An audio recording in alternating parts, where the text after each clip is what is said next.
1절을 보면 예수님은 길을 가시다가 맹인한 사람을 보게 되는 장면을 기록하고 있습니다.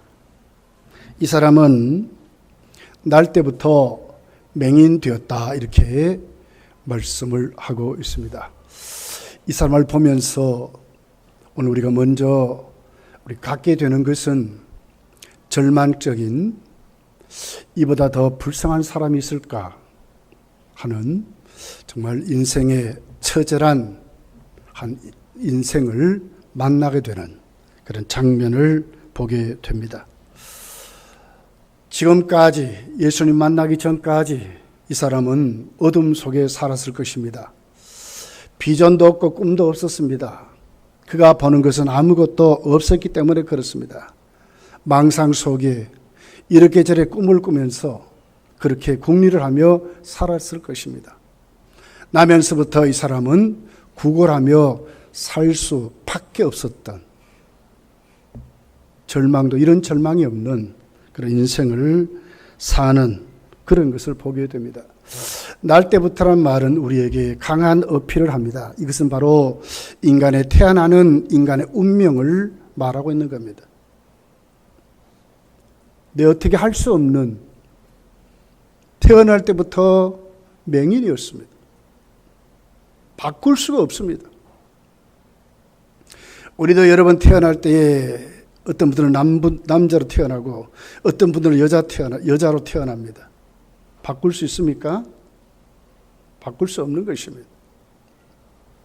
이건 바로 오늘 인간의 실존을 우리에게 정확하게 가르쳐주는 하나님 말씀임을 우리에게 보여주고 있다고 합니다.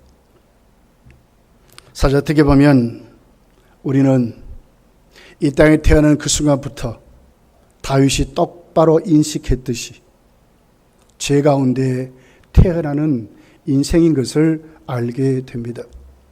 저나 여러분이나 예수님 만나기 전에 허물과제로 죽었던 사람들입니다.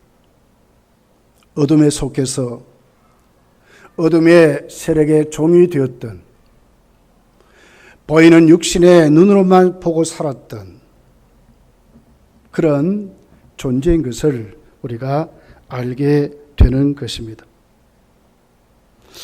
오늘 제자들의 질문을 보게 되면 더욱더 뚜렷하게 얼마나 우리가 죄인 되었는지를 알게 됩니다. 2절입니다. 같이 한번 읽어볼게요. 2절 시작. 제자들이 물어 이르되 랍비여 이 사람이 맹인으로 난 것이 누구의 죄로 인함입니까? 자기니까 그의 부모입니까? 제자들의 질문은 아무도 누가 그 사람에 대해서 정의를 내리지 않았는데도 불구하고 보면서 대반 뭐라고 합니까? 누구의 죄입니까? 하는 것으로 정죄하고 있다는 거예요. 모든 인간의 가치관이 오늘 제자들의 질문 속에 다 포함이 되어 있습니다. 전적으로 타락한 죄인들이 새롭게 되지 못했을 때 우리의 보이는 가시적인 눈으로는 어떻게 이웃을 판단하고 사느냐 하는 것입니다. 당시 유대 사회는 바리새인, 서기관, 사두개인 할 것 없이 모든 유대 사회는 이런 질병을 가진 장애자들을 죄인이라고 했습니다. 하나님이 그렇게 말씀하지 않았는데도 이들은 그들을 죄인이라고 율법을 억지로 해석해서 이렇게 붙여버렸습니다.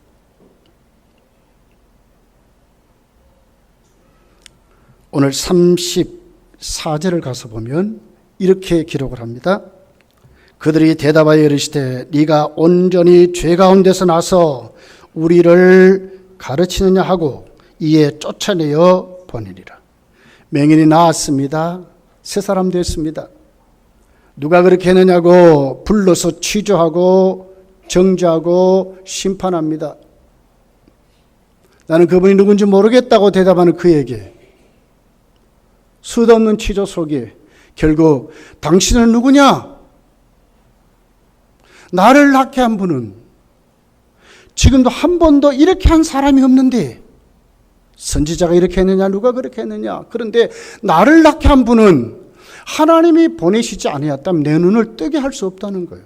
당신들 알지 않습니까? 내가 나면서부터 맹인으로 길가에 앉아서 구걸하던 인생인 것을 당신도 알지 않습니까? 그런데 왜 당신들은 이 같은 분을 어떻게 나와 다르게 해석합니까? 하나님이 보내신 자인지 분명한데 어떻게 그렇게 합니까?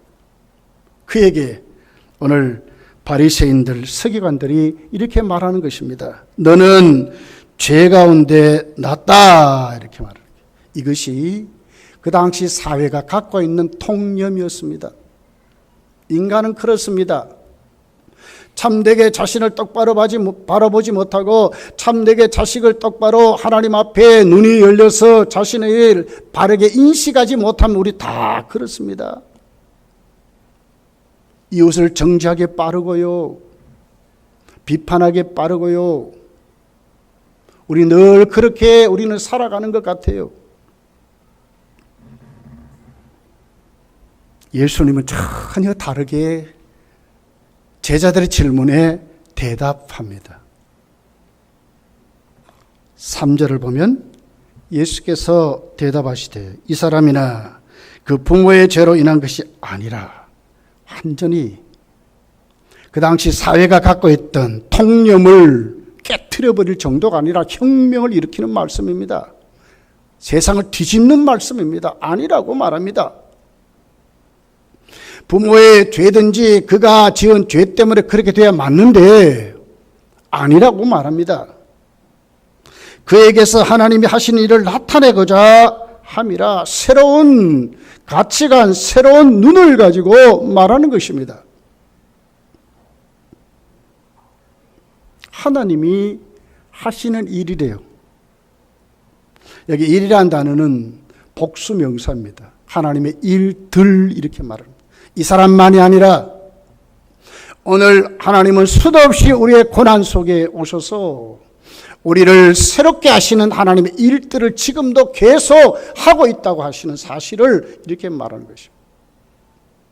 세상 사람들이 갖고 있는 눈, 그 당시 의롭다고 하는 종교인들이 갖고 있는 가치관과 전혀 다른 것이었습니다.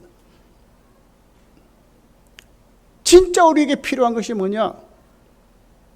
오늘 진짜 우리가 오늘 또 가져야 될 것이 무엇이냐를 오늘 주님 우리에게 똑바로 가르쳐주는 말씀입니다. 요한복음 8장에 가서 보면 서기관과 바리새인들이 가늠하다가 잡힌 여인을 데리고 옵니다. 예수님 가서 또 묻습니다. 시험을 하고 책을 잡으려고 묻게 됩니다. 이 사람은 어떻게 할까요? 모세율법은 돌로 때려 죽이라 그랬는데 어떻게 할까요? 이렇게 묻는 거예요. 예수님은 그들에게 정확하게 대답합니다. 요한복음 8장 7절에 있는 말씀입니다. 너희 중에 죄 없는 자가 먼저 돌로 치라 하시고 그랬어요. 이건 뭐 너희들 다 죄인이다 그 말 아닙니까? 너희들이 갖고 있는 죄의 눈의 시각은 이 여인을 때려 죽이는 것이라고 말하는 것입니다. 그것이 진짜 해결되겠습니까? 요한복음 8장 15절에 보면 예수님은 더 확실하게 정의를 내립니다. 너희는 육체를 따라 판단하나 나는 아무도 판단하지 아니하노라. 이런 판단 안 하겠다는 거예요. 너희들이 지금 보는 것은 뭐라고? 육체를 따라 판단한대요. 타락한 죄인들의 모습입니다. 진짜 예수님 만난 사람들의 모습이 아닙니다.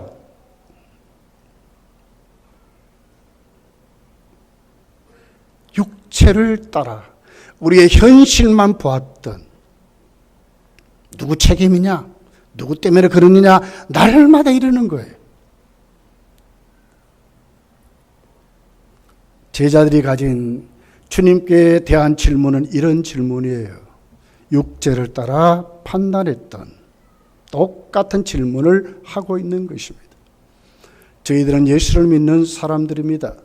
우리도 진짜로 주님 똑바로 만나지 못하면 이러고 살아요. 비참한 삶을 사는 것입니다.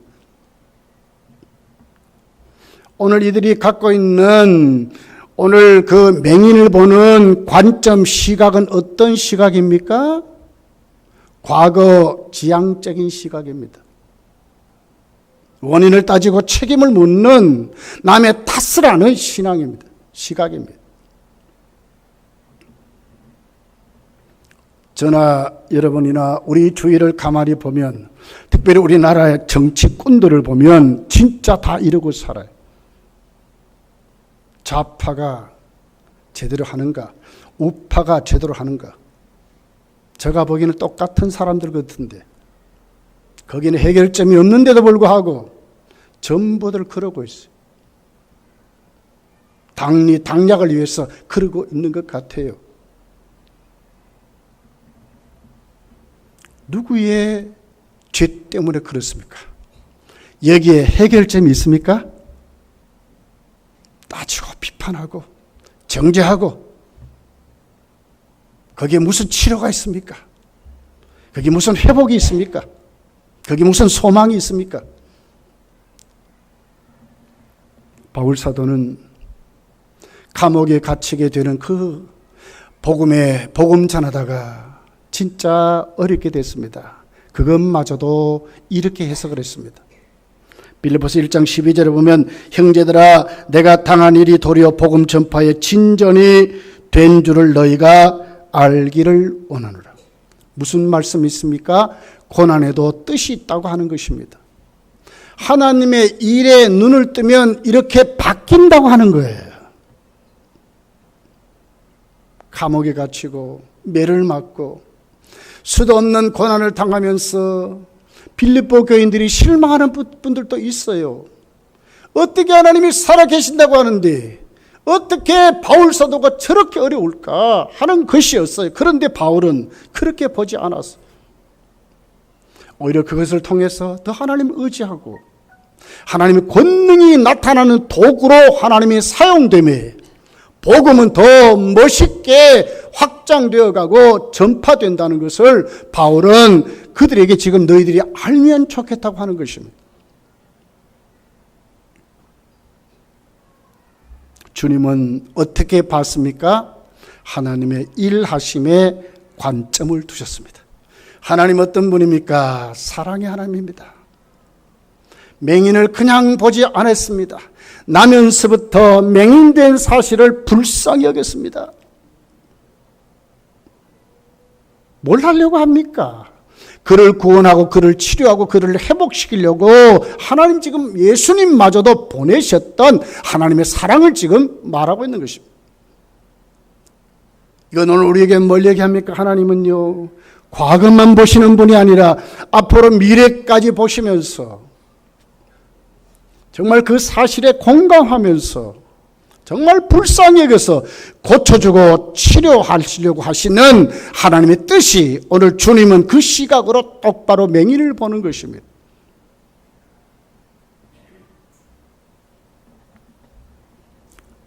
여러분, 우리도 믿음으로 살면서 우리의 삶에 하나님과의 관계에서 이런 눈이 열리고 우리 이웃과의 관계에서도 이런 눈이 열리기를 예수님 축복합니다.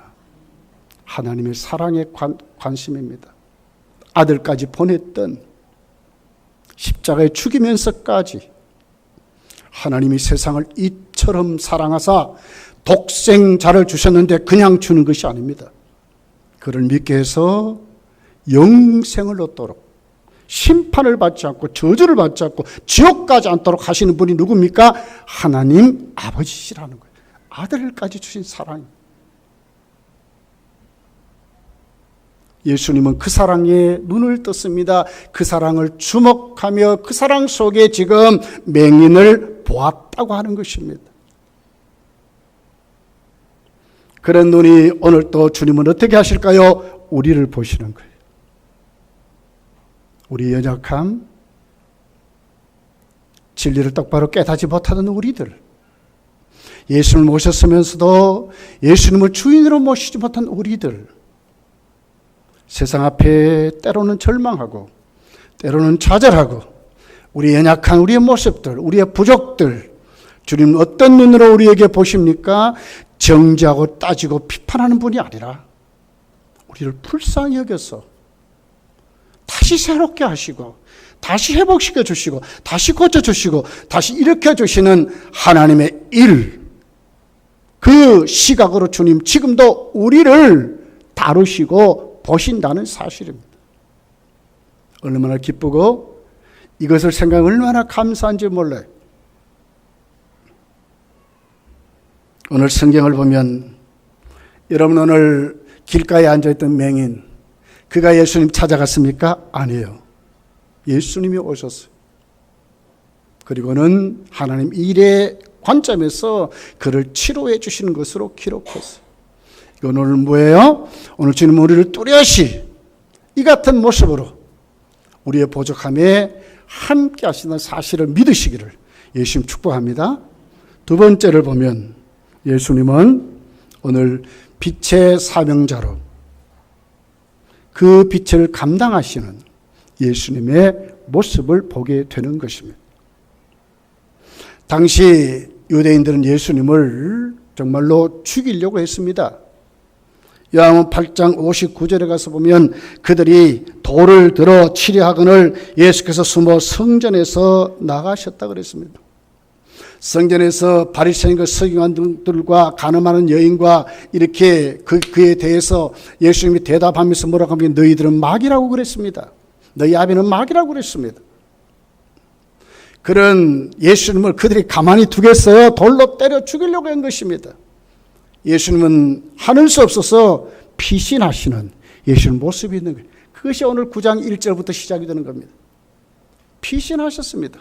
그럼에도 불구하고 예수님은 누구에게요? 맹인 한 사람에게 관심을 두고 찾아오신 것입니다. 도망가시면서도 하나님의 눈을 떴는데 그분은 어떤 분으로 오셨어요? 빛의 사명을 가지고 오셨다는 거예요. 오늘 4절 이렇게 기록합니다. 때가 아직 낮음에 나를 버리신 이의 일을 우리가 하여야 하리라. 밤이 오리니 그때는 아무도 일할 수 없느니라. 때가 아직 낮이래요. 예수님이 함께하는 사역입니다. 그 기회를 예수님은 놓치지 않았다는 거예요. 도망가면서도 왜 발걸음을 멈추고 그렇게 했느냐? 하나님이 자신에게 주신 사명을 놓치지 않았대요. 밝게 빛으로 오셔서 어둠을 물리치고 사탄의 세력을 물리치고 인간의 정죄, 인간에게 향한 그 심판을 물리쳐서 자신이 누구인가를 똑바로 보여주려고 했던 예수님 사역이 오늘 본문에 기록이 되어 있다는 거예요. 5절은 내가 세상에 있는 동안에 세상에 뭐라고요? 빛이라고 했어요. 예수님 세상의 빛으로 오셨다고 말하는 거예요. 요한복음 8장 12절에 보면 예수께서도 말씀하여 이르시되 나는 세상의 빛이니 나를 따르는 자는 어둠에 다니지 아니하고 생명의 빛을 얻으리라. 나는 세상의 빛이라 나를 따르는 자는 생명의 빛을 얻는다고 예수님이 이렇게 말씀하는 것을 보게 됩니다. 빛으로 오셔서 어둠의 세력을 물리치려고 하시고 그 같은 사역을 주님은 놓치지 않고 그 주어진 기회를 정말 하나님 앞에 잘 감당하려고 하셨던 주님의 모습이 기록됐다는 거예요.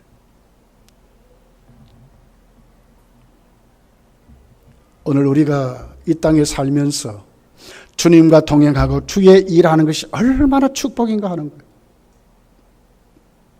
그냥 다니는 것이 아니라 빛의 사명을 우리도 깨닫고 주님의 사역을 깨닫고 오늘 나에게 주어진 이 삶이 오늘 또 하나님 나를 보내셔서 빛의 사명자로 살게 하신다는 사실을 중요하게 깨닫고 그렇게 사는 사람들의 삶이 얼마나 축복인가 하는 거예요. 다 그렇게 살잖아요. 세상 사람이나 믿는 사람이나 사는 것은 똑같은 것 같아요. 그렇지만 주님의 일을 한다는 것 얼마나 축복인가 하는 거예요.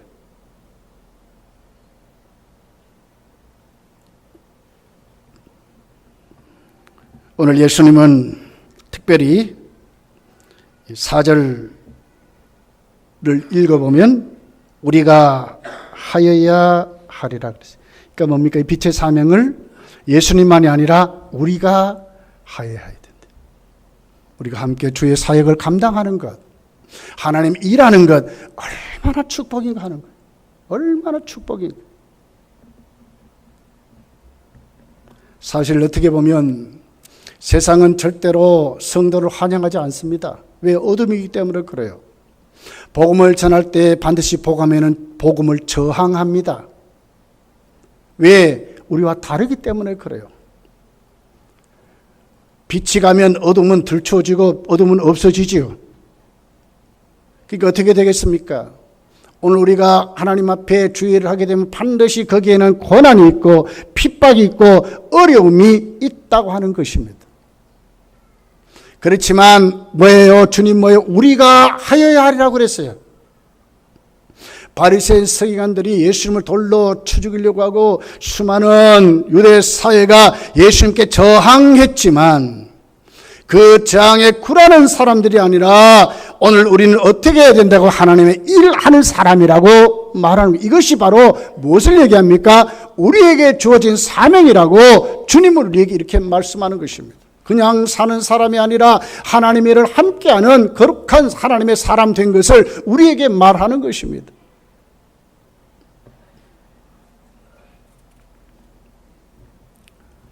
내가 있는 동안은 세상의 빛이라 그랬어요. 나에게 주어진 기회가 얼마나 중요한가를 말하는 거예요. 이 땅에 살면서 나에게 준 사명이 뭔지 모르고 하나님 나에게 맡긴 이 일이 뭔지도 모르고 그냥 땜빵식으로 한다면 진짜 불쌍할 사람들이요.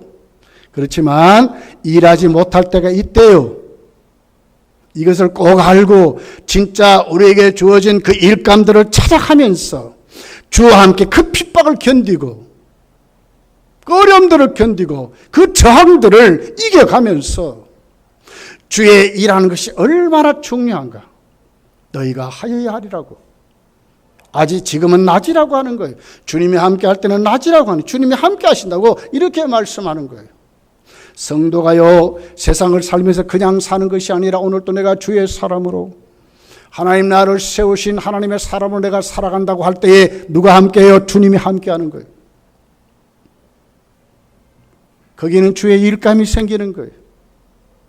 거기는 하나님의 복이 있는 거예요.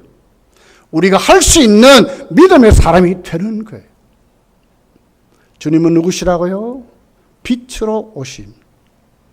당신의 사명을 감당하셨던 그 주님은 오늘 우리에게 너희도 함께 일하자고 이렇게 말씀을 하고 있다는 거예요. 그러면 하나님의 일이 어떤 일입니까?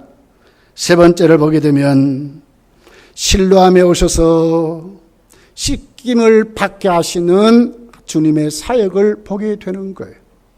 하나님의 이름은 실로암에 가서 실로암의 물에 씻음을 받는 것이 하나님의 일이라고 오늘 성경이 우리에게 말씀을 하고 있습니다. 근데 잘 보십시오. 좀 이상합니다. 주님 누구십니까? 창조자입니다. 못할 것이 없습니다. 말씀 한마디로 귀신을 쫓아내고 말씀 한마디로 죽은 자를 살리신 그분이 왜 6절에 보니까 이 말씀을 하시고 땅에 침을 뱉어 진흙을 이겨 그의 눈에 바르시고 그랬어요. 왜 이런 순서를 거칩니까? 왜 이렇게 복잡하게 만듭니까? 주님도 힘든 것입니다. 말씀 한마디가 더 쉬운 것입니다. 왜 이렇게 합니까? 그 창조의 손이 진흙을 이겨서 침을 뱉어서 그 눈에 바르셨다고 그랬어요. 왜 이렇게 합니까? 7절에 보니까 이유가 이렇게 기록됐어요. 이르시되 실로암 못에 가서 씻으라 하시니 실로암을 번역하며 보냄을 받았다는 뜻이라. 이에 가서 씻고 밝은 눈으로 왔더라. 실로암에 가서 씻으라 하는 것 때문에 주님 이런 과정을 거쳤다고 하는 거예요. 왜 그것으로 가야 합니까? 왜 그런 과정을 거쳐야 됩니까? 오늘 실로암이나 베데스다 같은 예루살렘에는 두 개 못이 있었어요. 베데스다는요 자연적으로 생긴 못이었어요. 그런데 실로암은 자연적으로 생긴 못이 아니에요. 기온 골짜기에서 내려오는 물이 마지막 실로암에 고이는 것입니다. 그러니까 인공적인 그런 수로로 만들어 가지고 거기에 물이 고이도록 한 것이 실로암 못입니다. 사람이 만든 못입니다. 마지막 종착지가 실로암이었습니다. 거기 가서 예수는 씻으라고 한 것입니다. 실로암이란 말은 보냄을 받았다는 뜻입니다. 사도라고 하는 의미를 갖고 있습니다. 그래서 누구를 얘기합니까? 예수 그리스도를 말하는 것입니다. 예수님 누구십니까? 하나님이 보내신 우리의 메시아이심을 주님은 확실히 가르쳐 주려고 이렇게 한 것입니다. 예수님이 아니면 씻음 받을 수 없음을 우리에게 가르치는 것입니다. 하나님의 일은 이런 것이었습니다. 예수께 가서 씻음 받으라고 하는 그분만이 우리에게 눈을 열고 우리의 삶을 고쳐주고 우리의 문제를 해결해 주시는 하나님이 보내신 메시아이심을, 치료자이심을 우리에게 가르쳐주는 말씀으로 그렇게 기록하고 있는 것입니다. 요한복음 20장 30절에 보면 이렇게 기록됐습니다. 예수께서 제자들 앞에서 이 책에 기록되지 아니한 다른 표적도 많이 행하셨으리 오직 이것을 기록하면 너희로 예수께서 하나님의 아들 그리스도를 믿게 하려 하며 또 너희로 믿고 그 이름을 힘입어 생명을 얻게 하려 함이라고 그랬습니다. 모든 표적이 무엇을 향해 있습니까? 예수 그들을 믿게 하려고. 이분만이 하나님이 보내신 메시아이심을 그분을 통해서 씻음받고 영생을 얻게 하려고 모든 문제의 해결자이심을 가르쳐 주려고 예수님 지금도 말씀 한마디로가 아니라 그의 눈에 진흙을 발라서 가서 씻게 만드시는 그런 것으로 기록을 하고 있는 것입니다. 7절에 보면 이에 가서 씻고 밝은 눈으로 왔더라 그랬습니다. 그건 우리에게 무엇을 얘기합니까? 여러분 저나 여러분이나 중생했습니다. 새 사람 됐습니다. 중생 후의 삶이 어떻게 살아야 되겠습니까? 이제 나는 예수님 만났다고 천임하고 살면 됩니까? 구원받았으니 알아서 하시겠지 이러고 살면 되겠습니까? 아니에요. 이렇게 말하는 것이 아니에요. 모든 사람은 예수님이 아니면 안 된다고 하는 거예요. 예수 믿었느냐? 그래도 지금도 예수께로 가라는 겁니다. 순종을 말하고 있는 겁니다. 예수를 만나라고 하는 것입니다. 우리의 문제, 우리의 삶의 모든 어려움들 누구에게 가야 됩니까? 예수 그리스도께 가야 하는 것입니다. 수고하고 무거운 짐진 자들아 다 내게로 오라. 내가 너희를 편히 쉬게 하려는 말씀은 하나님의 말씀입니다. 실로암 못에 가서 씻음 받아야 우리의 감겨진 영적인 눈이 열리고 처절하게 지금까지 살았던 어둠에 붙들려 살았던 수많은 문제들이 예수 앞에 해결됨을 우리에게 말하는 것입니다. 가라는 거예요. 주께로 가야 됩니다. 명절을 통해서 풍성한 삶을 누린지도 모르겠어요. 그러나 더 중요한 게 있습니다. 성도는 예수께 가서 사는 사람들입니다. 오늘도 주를 의지하고 그분과 교제하고 그분 앞에 내 삶을 내려놓고 그분 앞에 씻음 받을 때 내가 오늘도 우리의 삶의 정황이 열리고 하나님 은혜가 열리는 믿음의 삶을 살게 된다고 하는 것입니다.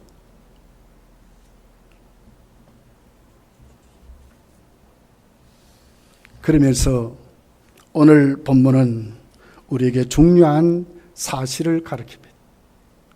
예수님은 오늘 이 맹인을 보내면서 실로암 못에 가서 씻으라 그랬어요.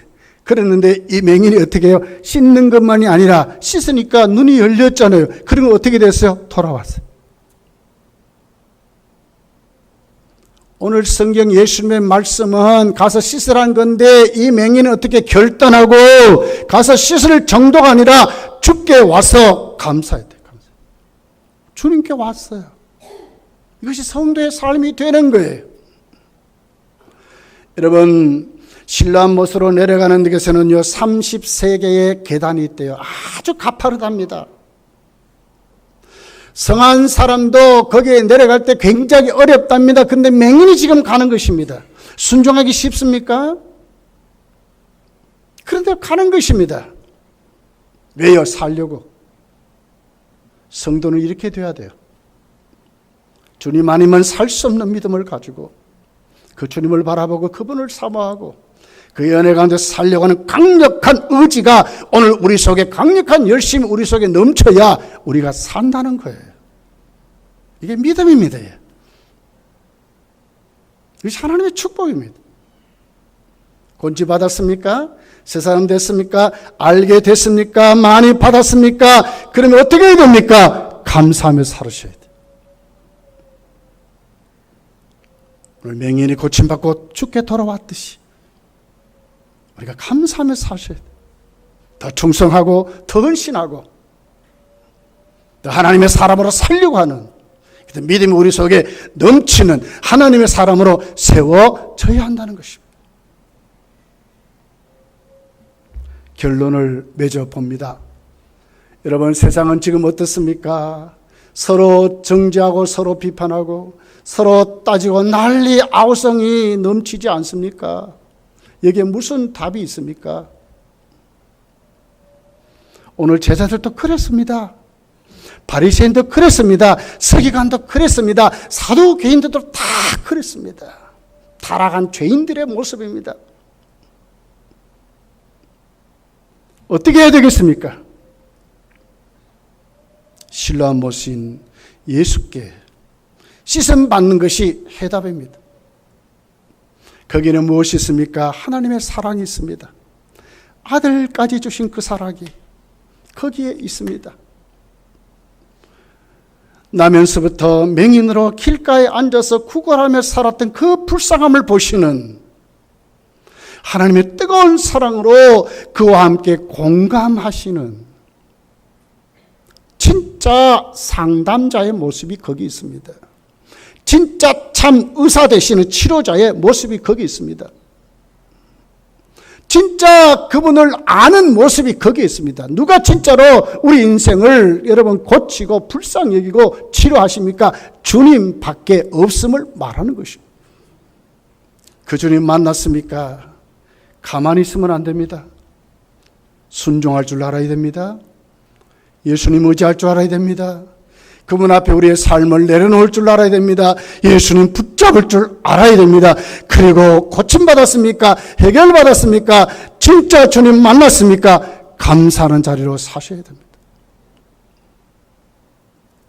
감사가 없는 시대를 지금 우리가 살아갑니다. 다 은혜를 잊어버리고 살아갑니다. 말세입니다. 마지막 때입니다. 성도여 깨어 일어나야 합니다. 예수의 사람으로 하나님의 일에 눈을 뜨고 사는 믿음의 사람이 돼야 합니다. 한 주간 동안 꼭 주님이 봤던 그 눈을 여러분도 가지시고 이웃을 판단하고 정죄하는 사람이 아니라 그들에게 복음을 주고 예수님 만나게 하고 그들을 치료하는 주의 일을 하는 예수께 씻음 받게 하는 믿음의 사람들로 여러분 다 회복되어 일어나시기를 예수님 축복합니다. 기도하겠습니다.